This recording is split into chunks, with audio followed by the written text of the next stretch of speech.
Hi, y'all. Sorry, I was having technical difficulties, but Ginny is here with us tonight. Ginny, thank you so much for putting up with me. Hey guys, oh no, you're good, Mackenzie, no worries. For those of y'all that don't know, Ginny is an Olympic athlete.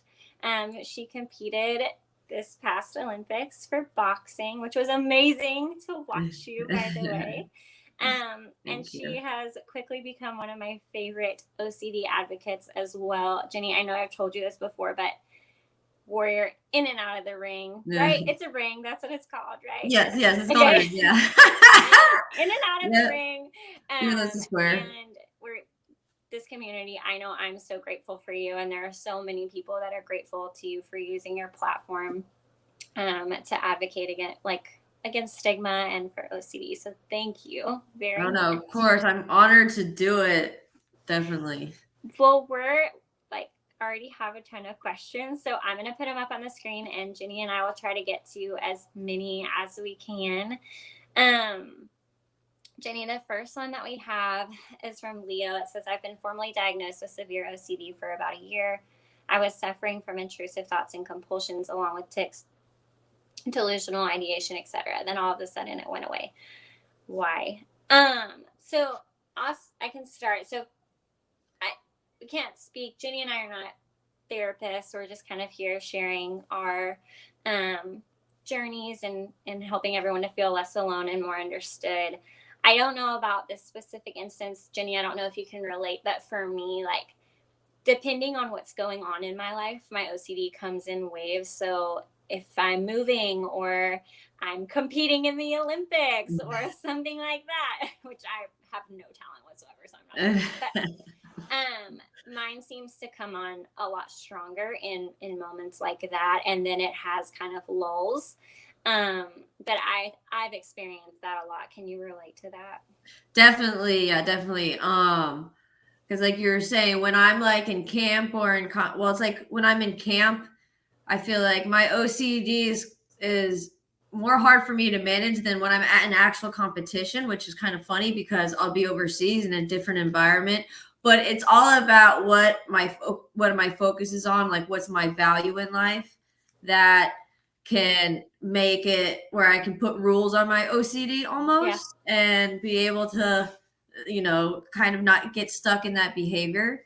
But I can relate in the sense I've had my OCD behavior patterns have also changed throughout the years. Like I used to do like tapping, and it was only like a short period of time when I did that, and then it just went away, like I'd never had any thoughts of that before, and I didn't know why. And then just my normal contamination cleaning behaviors have changed. So I think maybe that's kind of what Leo experienced. Maybe they just experienced some OCD, like mishap, and it went away. And then hopefully you won't experience that in the future, but it can happen. So be prepared. Yeah, I think that's a super cool thing that you said, because when I first found your profile, I was like, holy shit, like, what a badass. Because my OCD keeps me from so much. And how you're saying, like, you put rules on it, kind of like, that's such a cool way to like say it, because I'm a mama, right? And I have contamination OCD, but I have to learn to navigate through that to be able to function. And I just think it's so cool, like you competing in the Olympics, or nurses who have contamination OCD, like that individuals and like OCD warriors are able to fight through those battles, like in those moments, right? Like contamination OCD for me is my biggest theme. And if I was like traveling overseas and going to compete and doing all those things, like I feel like mine would be like on fire. But how you put your values into it, that's really cool how that's able, to balance itself out. Does that make sense? Right, yeah, no, that's it. It's the values in life, and obviously mine is boxing and winning and being the best. And that was one of the main things I learned when I was inpatient, which is now the McLean OCD, but used to be Houston OCD here in Houston. But that was what they would always say: if you get stuck into your behavior, or you just you get stuck in that ritual and just can't stop, and you're so frustrated, try to think to yourself, what's the value right now? Like, what is this taking away from you, from your life, what you value in life? And that has always stuck with me because obviously, I have to go away a lot and I have to remember why I'm there and all the things I've done to get there. And I can't let my OCD, I never let my OCD ruin it, but not let it get in the way too much. Yeah. Like drowned it out almost. Yeah. Like that's my therapist through No CD kind of did the same thing with me. Like told me when I'm having like one of those really bad moments to remember my why. And that for me is my family's peace. So when I feel my contamination OCD, like interfering with that peace, that drives me and pushes me forward to like work through those exposures that I might not have had the strength to do in that moment if I didn't remember that. Exactly. So I am going to go to the next one. Let's see. How do you deal with depression that comes with OCD and the feeling of being stuck with it forever and you can't find a way out? Ginny, you want to start? I have been there for sure. And what kind of and this was actually, I had that moment. This was in 2019. Right before the Pan Ams and the Olympic trials, or like a big year was coming. And I felt like, I couldn't get out of this ritual and I was going to be stuck like this forever, stuck in this room. But then I just remembered again my value, and then remembered I have all these people who can help me, and I know I can get help. And that's when I was like, I need serious help. And I reached out to people who would know, and they told me about the Houston OCD, got me in right away so that I could get help immediately and then get prepared for the Pan Ams. But having a big support system is key. And so if you don't have that, I would build one. Find the people you trust, find the people that understand, like my therapist, my parents, my coach, and my best friend, Michaela. That's my main support group. But that'll help you if you ever get stuck in that feeling of, I'm never gonna get out of this. I'm never gonna, move forward. I had thoughts of, I'm never gonna, have a family or start a family or be successful, because I was so scared I was gonna be stuck and not be able to move forward. Yeah, I think I'm coming out of right now the biggest relapse I've experienced in my adult life with OCD. And it, for a little while there, I was like, wow, I don't think I'm ever going to be able to function properly again, and I think sitting with my therapist and my psychiatrist and coming up with a good course of action and a plan for me. I just encourage people, when you feel like that, like I can't speak for everyone, but like Ginny just said, and myself, like I've been there too. And I know that moment where you feel like it's just never going to go away and you're never going to get better. And then all of a sudden it is better. And it does get better. And ERP therapy, Ginny, I don't know about with you, but has been a game changer for me. And not just sitting, right, but like doing the work and like pushing through and doing the hard things and like really giving it 100% has been a game changer for me. Right. Okay. I have a question. I'll click on. You just, if it won't let you click it, just tell me which one and I'll click. It's Danielle J. Okay, let's see. Sorry, y'all. You can't find it. You can go. Oh, you can I got it. Okay. Okay. So how do you keep up with your everyday life when going through a tough time with OCD? Any tips for getting things done? Ginny, you want to start? Well, I feel that way all the time. Yeah. And obviously when you're having a tough day and your anxiety is hard and it's harder to push through, sometimes maybe you'll just have to give yourself like, all right, I will spend 10 minutes or 30 minutes doing this ritual, but then after 30 minutes, I got to dedicate some time to, your everyday life or your purpose.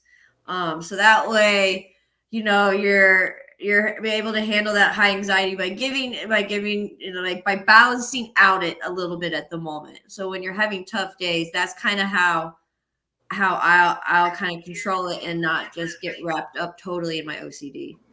Yeah, I think that's a really good point too, right? Like recovery and working on your OCD isn't perfect. And so where like I would go to my therapist and be like, okay, but I did check today. I did ask for reassurance today. So I feel like a failure. She'd be like, well, when we started ERP therapy, you were checking for hours and you were, you know, asking for reassurance 8, 9, 10 times an hour or whatever. Not really that many, but you know. And so if you have a day where, you know, you're checking or rechecking or washing your hands, or you give yourself, if I'm having a bad day, like I'll give myself, okay, I'm going to ask this question one time and then that's it. Or like my husband and I have sat down with my therapist and she's like, you give her one time. And after that, it's Mackenzie, like your OCD's here. I'm not in the mood to play. So like, let's go do something else, you know? But that's not failure. That's progress. It's just a, you know, a smaller step of progress, but it's progress. So that's a really important thing too, I think. Yeah. Very good point. Yeah. I like that. Oh gosh, we have so many questions. Right? On it. Okay, let's see. So we've kind of asked this, but how do you get your life back? How do we make a huge change? How can we accept that OCD isn't going anywhere, but to coexist with it? I suffer from harm OCD. So I just did a big move, and my therapist and I, my OCD therapist and I, came up with like a worst case scenario for me. Jenny, have you ever done worst case scenarios, like where you? I have. I actually have before. I just talk about. So it seems silly to me in the moment. Like I can honestly say I didn't really understand the point, and it was really cool, right? Like I played it out, and we tracked like my anxiety level the first time I said it and went over it, and then like sat with it, and my anxiety did rise and fall. I think, you know, the key for me was, because I'm afraid of another relapse, is kind of accepting that may or may not happen, you know. But keeping up with ERP therapy, continuing to do exposures, like preparing, like constantly doing the things, not just stopping when you feel better, is I think the best way to work with that. Yeah, that's a good point. Yeah, because I've felt that way all the time. Like I can actually remember my youth, like my thoughts before my contamination thoughts before I was diagnosed with OCD. Like I remember I used to love playing outside, not wearing shoes. I used to hate taking, you know, like taking long shower. Like I just was a kid having, you know, I remember that though, and like it not bothering me. And I'm always like, when can I ever feel that way again? When can my you know, my brain just work like that, so I can just you know, like have fun and relax and be at peace. And like you said, I've accepted that I probably might not really have those thoughts that easy again, but that's okay. I try to look at every day as some kind of progress and some kind of change to, you know, fighting or overcoming my OCD. And I just remembered, like you, like before, how you were saying, any little change is good and can make a difference. So I just remember that, and I just keep pushing forward and know like I know like I don't want to live like this all my life, so I won't let it. So, you know, believe in yourself kind of thing too. Yeah, I mean, I think we're like OCD twins right now, but really, right? Like it I find myself thinking a lot, not so much lately, but I wonder what it would be like to live in a neurotypical brain where I'm not hyper aware of all these germs and all this danger around me, and what it must feel like to just get up and live and not worry all the time. And with ERP therapy and my medication, for me, just because that's my plan, like I'm closer to that feeling than I've ever been in my entire life. But it's there. It's just kind of learning how to say thanks but no thanks to it, really, you know. Yeah. Recognize, okay, it's a thought. For me, I'll realize it's a thought, and I'll kind of rationalize, like, why did I used to want to give into that thought, and why do I not want to now? Yep, exactly. So Larissa said, I experienced ROCD and have started feeling like I want to be alone, and the thought of leaving doesn't make me anxious. Could this be a part of backdoor spike? I want to stay, I think. So, like, a lot of this is reassurance, so I don't want to like answer like if you think you want to stay or not. But Ginny, have you ever had experience with relationship OCD? I personally have not. So, Yeah, I have think, you? yeah, mine comes out not in my like relationship with my husband, but with my friends.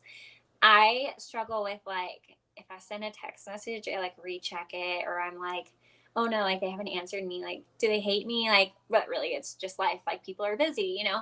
Yeah. So OCD is OCD. It comes out in a bunch of different ways.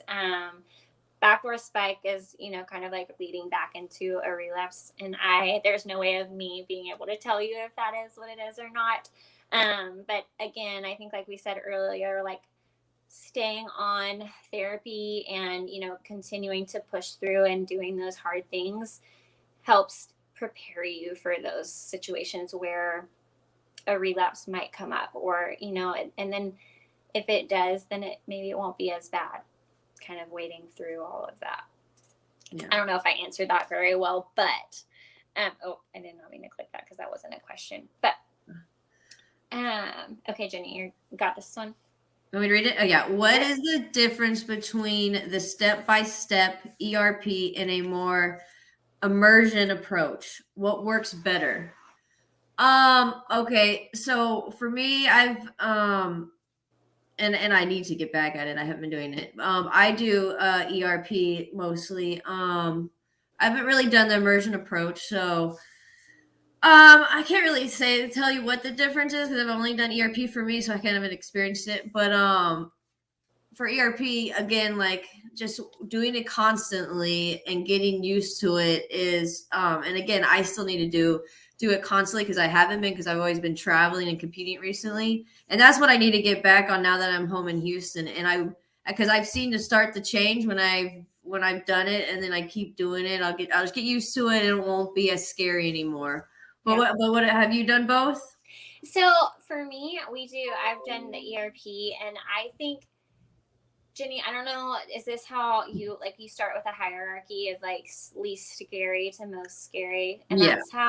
That's how I work through it with my OCD therapist. And it was so weird because I remember when I first started ERP therapy a year ago now, I did the first thing and I was like, all right, like I did it, like never want to do it again, but like I don't really understand the point. And then as you continue up that ladder, like it's a trickle down effect. It's not really about the compulsions, I mean the exposures on there, it is, but then all these other random exposures that you face all the time that you didn't put on your hierarchy seem less scary. That was my experience, at least. Yeah. And it's like this like wave of like refreshment, like wow, I just did 10 things that I normally would have had a panic attack over, and I didn't even think about it, you know, because I did this thing that's scarier than that. These other things don't seem that scary anymore. Yeah, have you kind of had that? It's freeing, yeah, because of the yeah. And I still experience that today. I'll be, you know, touching something or just the response to it. The cleaning process won't be as long or as you know, crazy, I guess. It'll be more, you know, like, okay, it's clean and I can move on. And that is so freeing and peaceful to know, like, wow, like I'm okay. And you know, I'm not it won't, nothing bad gonna happen, and that's the nicest feeling. Yeah, that's a good point too. Like where we were talking about, you know, if you check something or you repeat something, that doesn't mean you've failed. It's progress. Another good example for us of contamination OCD is cleaning, right? Like, yeah, I might have cleaned something like a countertop like 6-7 times. Like progress for me is twice or once, you know, because I've cut out all of that in between. And that's something else I do. I don't know if you can relate to this, but if I catch myself about to do, like, give into a compulsion, I'll remind myself, not in a compulsive way, but like, what would I do in this situation? My therapist told me to remind myself, like, what would I do if I didn't have OCD? Would I clean this 8 times, or would a neurotypical person, you know, clean it once and move on with their life? Like, and typically it's once and move on with your life, you know, like, but that's something I've been trying to do also, because it's kind of that retrain your brain. Like, my reaction, but this isn't the normal reaction. So what would I do if I didn't want to react this way? Right. No, I get that. I've been doing that a lot recently, and I'm proud of myself. I'll think of the thought and I'll rationalize it, and because I try not to put normalcy on anything, but I try to rationalize it and what would be a typical or an okay amount, and what is the OCD amount and urge, and that helps you better now. In the future, you'll be able to recognize, what's OCD and just what's normal thought, and then bam, you can move on faster. Yeah, and good point. Nobody, I feel like no one's really normal. Like, what is normal? So, like, rational. Well, I just think like it too. Yeah, Exactly. My therapist kind of told me she didn't want me to think of normal, because she didn't want me to be like, oh, it has to be this way kind of thought. Right. So she made me look at what is, there's no necessarily is a normal, but what is a okay amount, a rational amount kind of thing. Yeah, because everyone's got their stuff. Some of us are just more vocal about it. Yeah. I like that idea. Okay, right. So, Ginny, this is a good question for you. Okay, I'll read it. I'm an elite athlete, and I find it difficult to focus to train if my ducks aren't in a row. Psychologically calm, but not physically ordered. Any suggestions for elite training with OCD? So yours must be like an orderly thing. So for me, for contamination, I've been in the gym and something's touched me or something's bothered me in some way, and I so focus on that and can't focus on like the task or the drill at hand. I've had those moments before, and I feel like, I'm somewhere else. So what kind of helps me is when I feel sometimes I'll be stuck, but then I try to bring myself to be like, oh, wait, you're in the gym. It's okay. This is a place where it's going to happen. What were you doing right now? What was the drill? So I kind of try to, I know I get lost in those thoughts, but I try to bring myself back to center on the focus and the moment at hand. And that's a lot of things with people with OCD. I think we're always so focused on the future. And that's kind of where anxiety is based from, is fear of the future or worry about the future. And so, and something I've learned over the years, and that's when I've always tried to be more present in the moment and like what's going on now. And I feel like that helps me control, those intrusive thoughts constantly. So. Yeah, because let's talk about how badass it is to have contamination OCD and be a boxer. Because for some reason, I'm just now putting two together. But we were watching the Conor McGregor fight. Was the last when he broke his leg. Watch, but and I'm sitting there and everyone's enjoying it, and I'm like, look at all this blood. Yeah. Why? What do they clean it in between? Do they? I'm like, you're rolling around and everyone's like, Mackenzie, are you watching the sport or are we come on? I'm like, okay, but that is so badass because I would be like, excuse me, I need to sanitize some right. Something. And I tell people that boxing is kind of almost my therapy in a way, because this is a value, this is my purpose, but it's also, it's a dirty, disgusting place. So it's a therapy in a way because it's just it's natural living EPR for me. Yeah. And I have to deal with it, or else I can't go on with my purpose, which is boxing. And I'd rather do that than let OCD win. Yeah, I mean that's I'm fangirling over here because that is just the coolest thing. That you have this debilitating disorder that you are literally truly putting your values first, and not only are you doing it, you're amazing at it, you're Olympic level at it, and that's just so cool that you're looking at OCD and you're like, not today, and not ever when it comes to boxing. So that's literally awesome. So awesome. I'm gonna make the fangirl club over here. Yeah. Okay, let's see. You guys, somebody asked if we were talking about track and field, but Ginny's a boxer, just so we clear. What's the difference between OCD ruminations and, oh gosh, I don't know what that is. The CPD rumination? Yeah. We can talk about what ruminating with OCD is. So tell me if yours is the same, but for contamination, it's did I clean that enough? If I didn't clean that enough, like, is somebody going to get sick? Am I going to get sick? For me, it's inevitably my core fear is my loved ones dying or me dying. So I feel responsible to clean everything, to keep everything safe, so that I'm in turn keeping everyone I love safe. Does yours play out that way, or is it?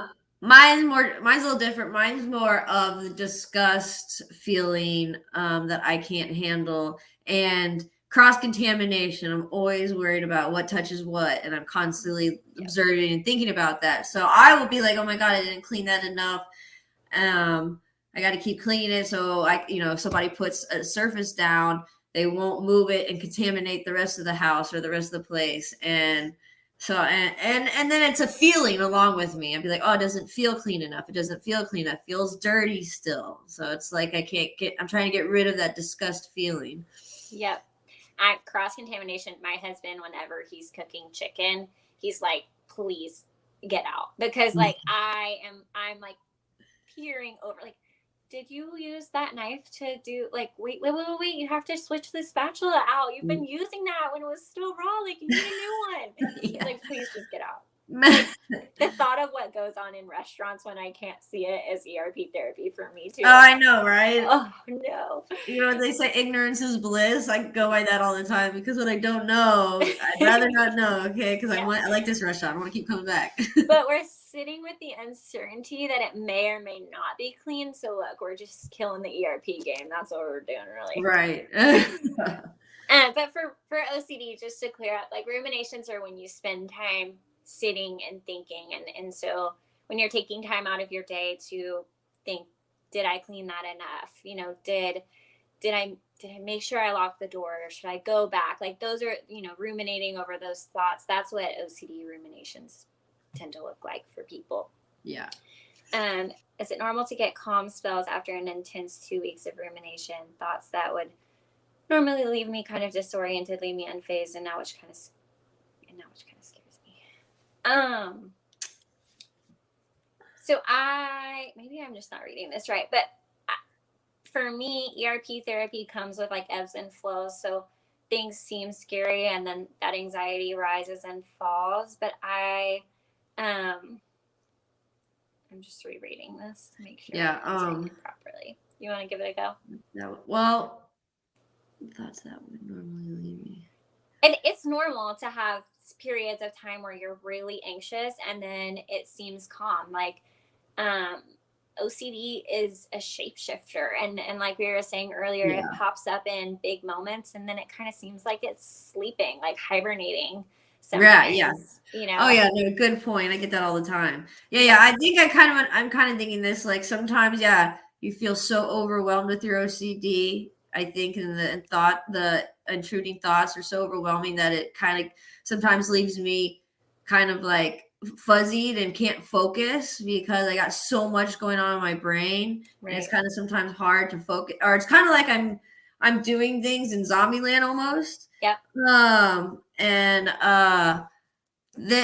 then sometimes I'll be able to like control those thoughts better, or they just won't be there, or so and then sometimes it feels like OCD will make you feel like it's wrong, right? Like that you're calm doing this thing that you would normally be so angry or upset about. Like, driving OCD has hit me, no pun intended, but like, and it's been hard for me. So like, if I drive somewhere and I'm like, whoa, I did that without freaking out. I'm like, oh no, should I go back and like check everything? Was I not paying attention enough? Like, oh no. And so it does that.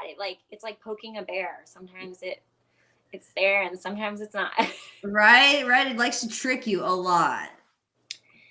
So this question from Danielle, we kind of talked about it already, but getting through daily life with OCD, any tips for getting it done?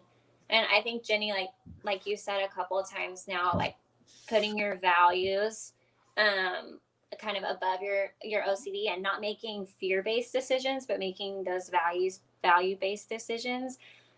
That's really the best way that I keep up with everyday life, I feel like. And that's a constant reminder. I'm constantly, it's not like I remind myself once and then 2 months later, I'm like, oh, gotta remind myself again. I'm constantly having to remind myself, like, what is my why? Why am I pushing myself through this really scary thing?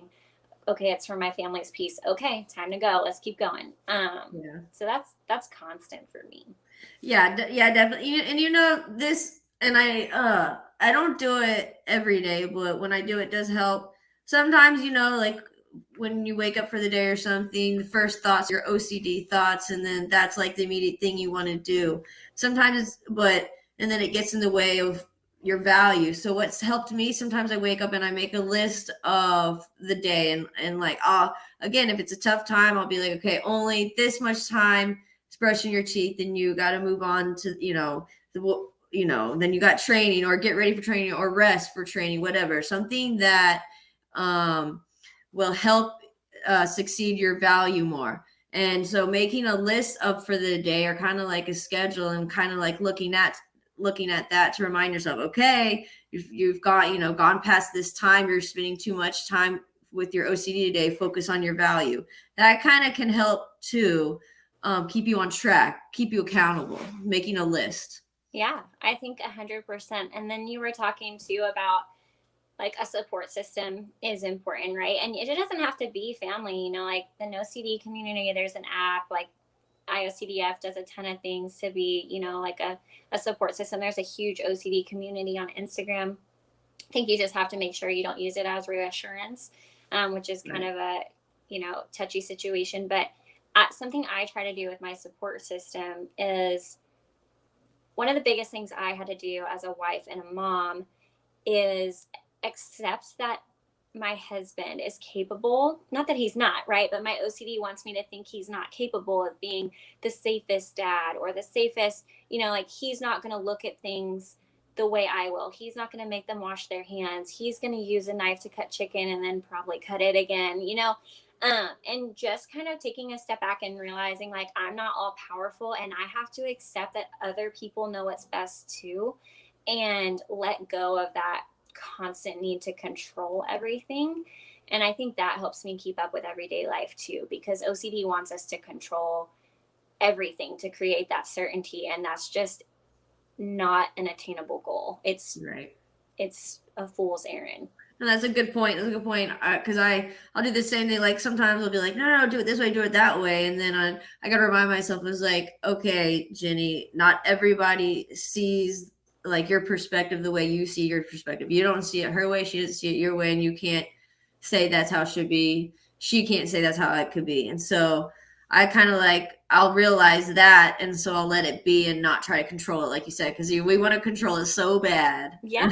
And it's kind of like a gut punch sometimes. Like, sorry, I know we have so many questions, but it's like a gut punch when you realize like it's exhausting being me. So I know it's exhausting being my friend, being my mother, my father, my spouse, my kids, like having somebody pick apart your life all the time is hard. And it kind of giving, like, I feel like I have to give empathy to that too, right? Like the people around me, I've said it before, but like OCD is a family disorder. It doesn't just affect the person suffering with it latches on to everything. So in turn it affects our loved ones, people we don't like. It affects everyone. Yeah. Oh, for sure. So all right, let's see, I'm getting lost in these questions. Let's see.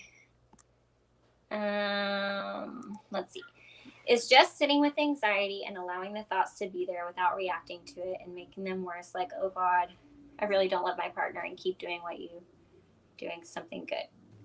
So it's always good. Again, I'm not a therapist, but it's always good to sit with that uncertainty. And I remember it used to piss me off when people said that, because I really just did not understand what that meant.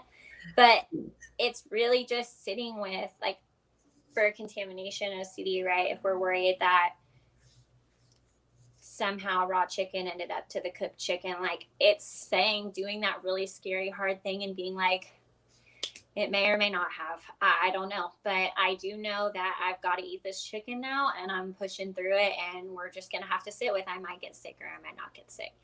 And it sounds so scary, but it really is so powerful. And if you do it, the next time isn't as scary. Does that make you feel like that too?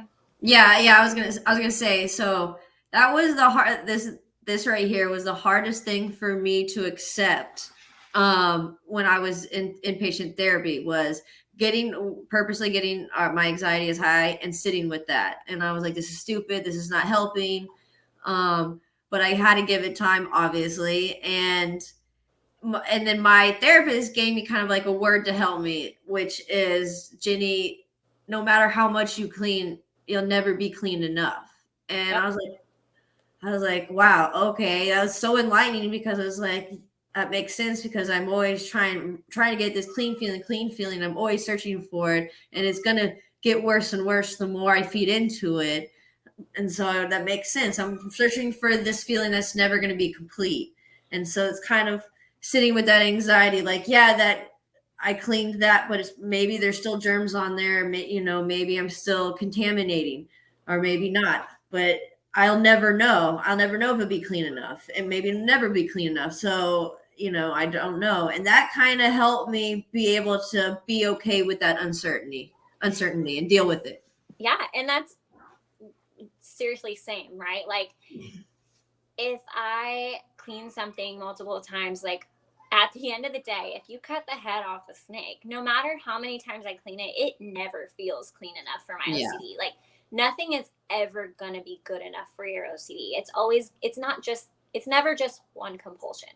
It's okay, just one more. Oh, now that we did that, let's do this. Or Right. it moves on to the next thing because you've created another exposure in the process, another intrusive thought. And so, yeah, like, when you just sit with it, as annoying as that sounds, you're cutting off its power source. If you Mhm. stop participating, because OCD needs our participation to work. And so if you cut it off and you're like, I'm not doing that, Right. it's not scary anymore. It loses its power. Yeah, exactly. Loses power. Okay, so let's see. Have you ever had obsessive thoughts over something positive? For example, when I met my husband, I could not stopping thinking about him. It was honestly constant and so annoying. That's so cute, though. It is cute, I think that's but love. I get it though. Like, have you ever gotten like a job and you like send a thing back and you're like, oh God, did I send it right? Like, oh no, did I say something like I shouldn't have said? Do I need to check that email again? Like, it's supposed to be this happy moment, and all I can think about are like all these Other scenarios. Yeah. Yeah, I have. I don't get those. I don't really get that as intense as much or often, but I do understand where that can come. Yep. Yeah. You're not alone. Yeah. Okay, let's see. Oh, I just want to share this with you because Oh, this is super sweet. I'll read it. Thank you so much, Jenny. It's so rare to find a high level athlete with OCD. I love the idea of training as therapy. It's certainly an environment full of uncertainty, especially post injury. Okay. Yeah. Oh, sorry you got injured, but thank you so much. Yeah. Well, yeah. Sorry about the injury, but it's true. Like, it's hard to find. You think, right? OCD can't. Ugh, sorry. Most of the time, it's embarrassing to share, and it's embarrassing to like. It's hard to think that people will ever be able to wrap their head around how our mind Right. works. And so I think it's so amazing for anyone to share their journey, and for you to share it on such a large platform and to be so vocal about it is so powerful for, situations like this. But I think about if I was a little girl and I was watching you in the Olympics, right? And I was struggling with my contamination OCD.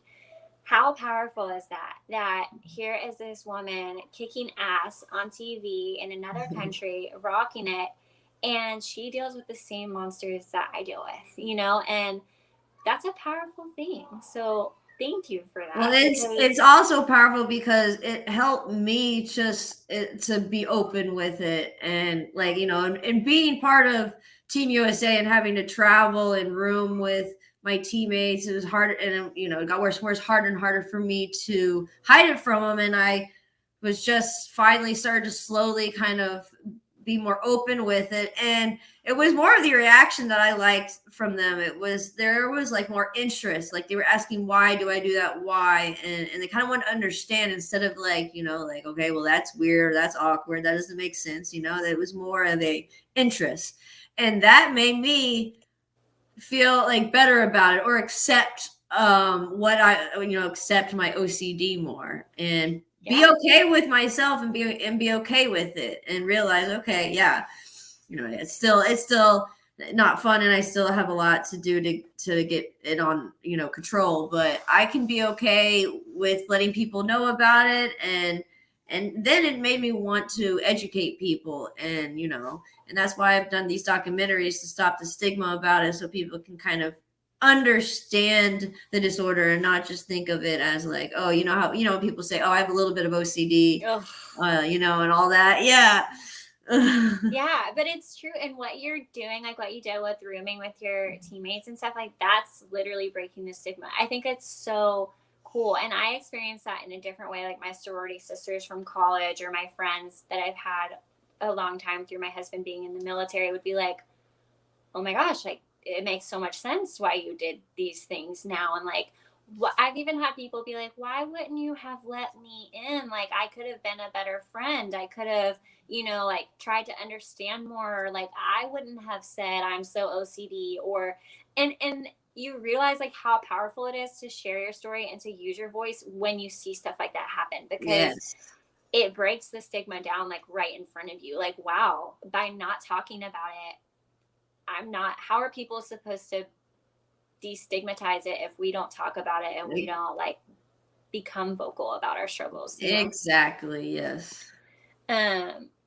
So someone said I thought I was the only person who worried about my husband being safe with the kids.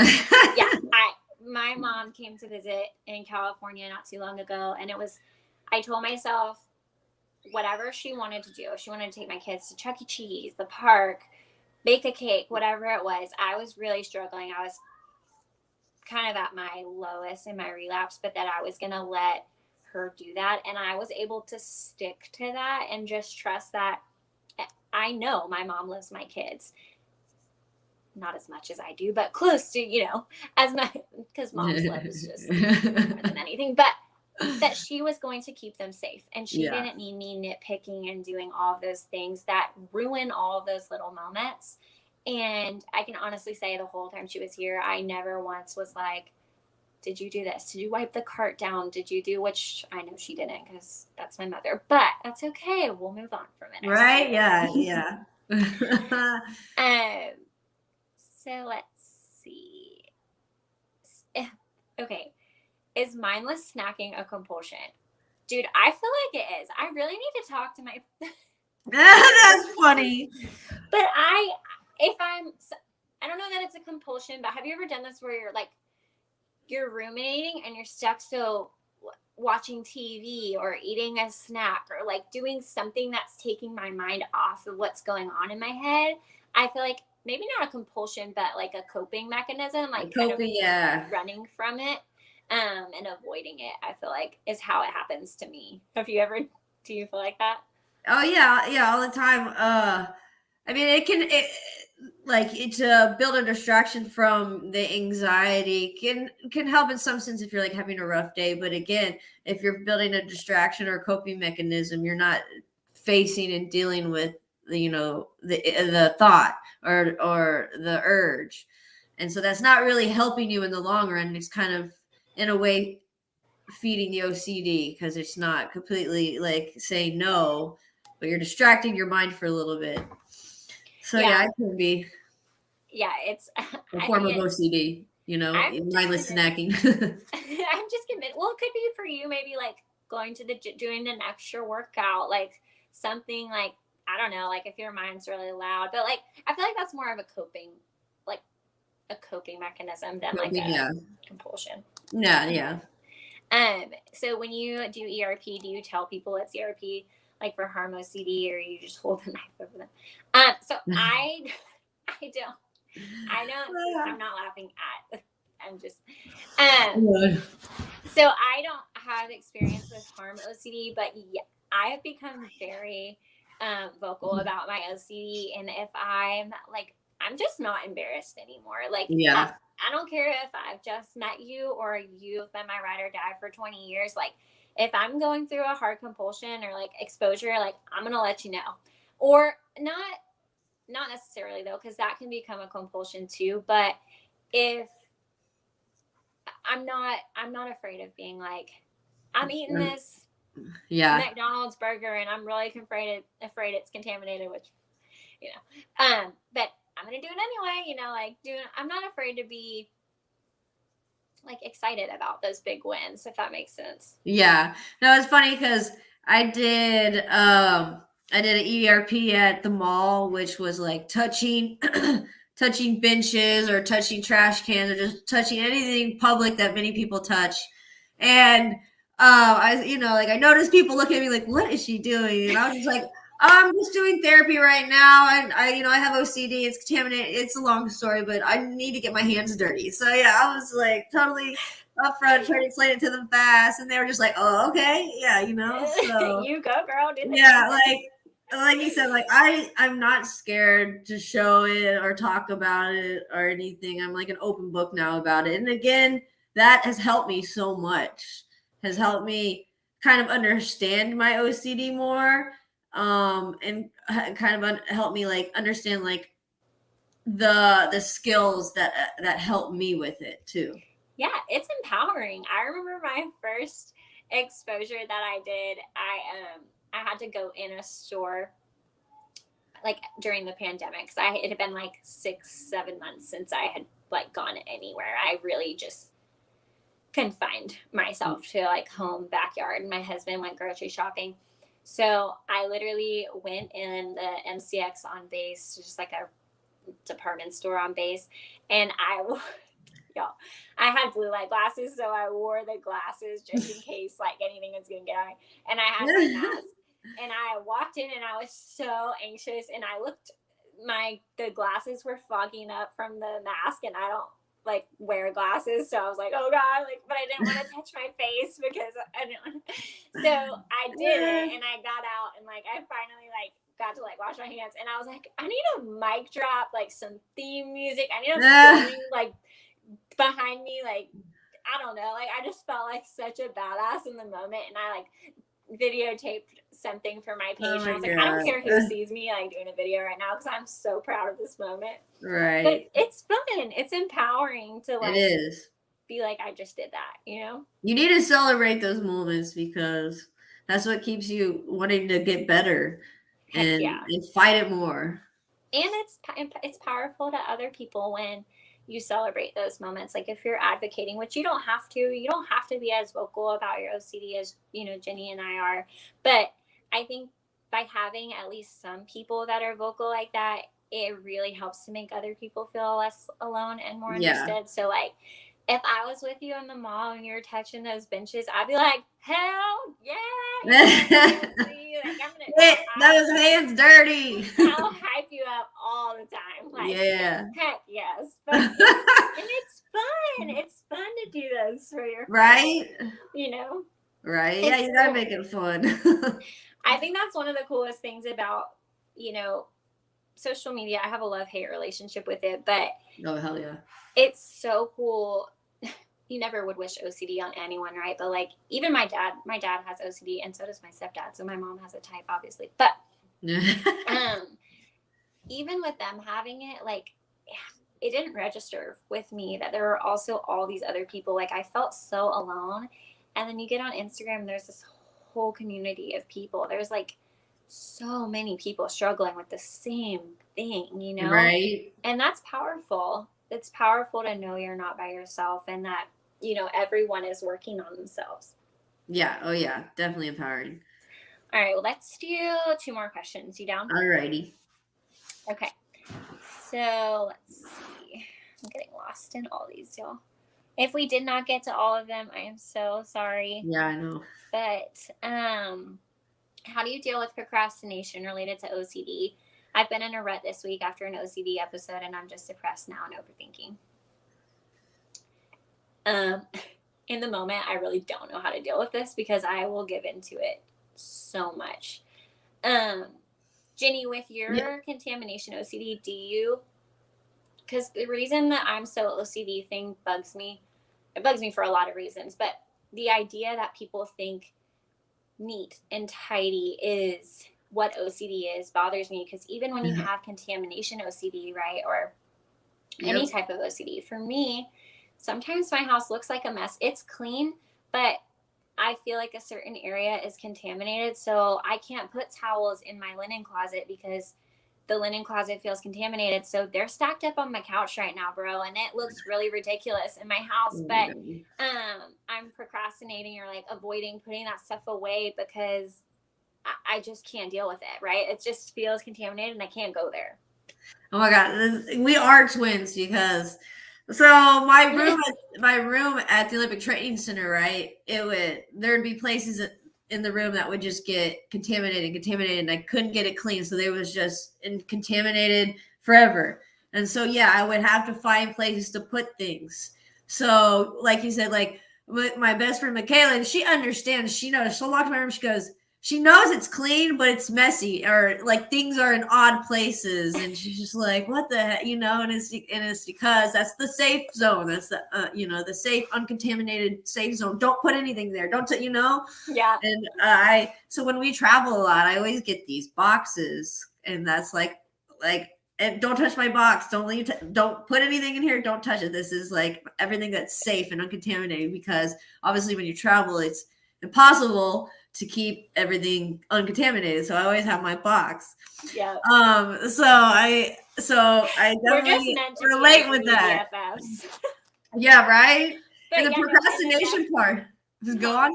No, I was gonna say the best part is when someone goes to touch it, right? My husband's like trying to move something that's in the wrong spot, and I'm like, don't touch that. And he's like, why? And I'm like, I can't remember. I cannot remember, but please don't touch it. Like, I'm like, just don't ask. You don't want to know. And I'll tell you. He's like, so I have to leave this toothbrush on the counter in the kitchen because you don't remember it. What? And I'm like, okay, yeah, that's like, oh, damn, like that really I was like, yeah, don't ask. And then seriously with that, y'all, because I just think funny is so good for feeling better. But like, oh heck yeah, how you're saying, like, there's all these spots that are contaminated, right? Like my daughter was looking at me funny one day when I was really bad, and I was able to find humor in it because like you'll dodge, like, do you ever dodge like spots? So like I'll like, oh yes, try to get oh yes, all the time. My husband's like, you look like you're playing like the floor is lava. Like what right, all the time. Get on, like what's going on? I'm like, okay, I got it. Yeah. It's so embarrassing, but you know what? I'm just gonna laugh at it because it is what it is. See, we're not alone. I love it. But the procrastination part, like I've done that. Sometimes I'll procrastinate doing things because I'm like, oh, I don't want to get dirty, because then if I get dirty, then I have to do my rituals, and my rituals, could take long, and I'm tired. So I'll procrastinate because I'm scared of what will happen, and then me obviously get stuck in my rituals. And so I know that feeling. And then what kind of pushes me through that is, again, what's helped with me is giving like time. Like, all right, I'll spend this amount of time. If I get dirty, then I only get this amount of time to clean it, and I have to move on. I have to go to sleep, or I have to go to the recovery center, because that's, again, and then I go back to my values because that's what's important to me. So that's kind of what pushes me through getting stuck in that procrastination phase. Yeah, and you're not alone. I think I experienced that a lot with college. Like I would always be late to class or not do an assignment because I'd be procrastinating doing it because some fear, some intrusive thought was keeping me from it in the beginning. And then it's just easier to, I think procrastination becomes avoidance, which is a compulsion. And then, you're stuck. But yeah, I think it's something that so many of us kind of go through. Definitely. I want to just like kind of end today like with the fact that you're not alone. And I think one of the coolest things, it's not cool, but when you seem so low and you feel like it's not gonna get any better, It does. And It I think does. that's Yeah. something that's really important. And I'm sure, Jenny, can you attest to that too? Oh yeah, yeah. Like again, when you're just at that moment where you're stuck, feel stuck and you feel like you have no control, and it's all OCD is taking all, like it's like you have no control over your actions, your body. Um, just remember, it can't get worse from there. So now, how do you move up, and how do you get up from that? And so that's kind of, again, how I know I can get help. I know there's people out there that want to help me. How do I now? That's what I need. Go and do it. So just knowing that you have those options. And again, if you don't have a support group, build one, because that's, I think, for me, the main thing that's kept me moving forward to my value, my dream, my goal, which is, being an Olympian. And it's worked. And again, I struggle with OCD every day and fight with it every day, and still have a lot to improve on. But I know that I can improve on, because I've come from what, 2 years ago, how it's been slow, but I've come a long way since 2 years. And so that's what you got to remember. It's not easy, but little steps, it was what matters.